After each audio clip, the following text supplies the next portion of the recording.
Şəxsi biznesimdə bir günüm necə keçir? Part 3. Günə çox pis xəbərlə başladım. Bugündən etibarən satışlarım azalmağa başlayır. Xəzər dənizi videom YouTube-da 92 milyon baxışda dayanıb, daha artmır. Bu da o deməkdir ki, əl işim olan Xəzər dənizi boyunbağısının xaricdən olan sifarişləri də dayanır. Bugün Azərbaycandan da sifariş yox idi deyə fürsətdən istifadə edib keçdim emalatxanaya və günlərdir üzərində işlədiyim yeni dəsti tamamladım.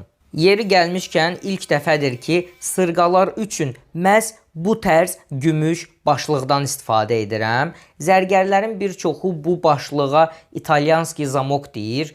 Mən də içimdən Nemetski ovçarka zarafatı keçir, amma eləmirəm.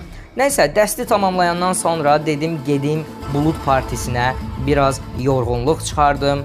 Razıyam, burada çox cool görsənirəm. Sonra izləyicilərimlə biraz şəkil çəkdirdim. Evə qayıdıb işləməyi planlayırdım ki, lakin evə qayıdanda təcrübəsizliyimə görə düz 2 dəfə skuterdən yıxıldım. Onunla birlikdə açdım.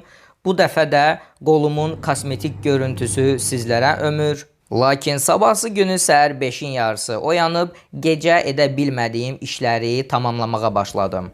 Real həyat hekayəsi davam edir. Əgər daha çox video çəkməyimi dəstəkləmək istəyirsənsə, profilimdəki linkə daxil olaraq əl işlərimdən sifariş edə bilərsən və ya yenə də linkə daxil olaraq mənə virtual kofe ala bilərsən. Sloqanımızı veririk, həyat gözəldir. Düşünərək onu qəlizləşdirmə, sabah daha da maraqlı olacaq.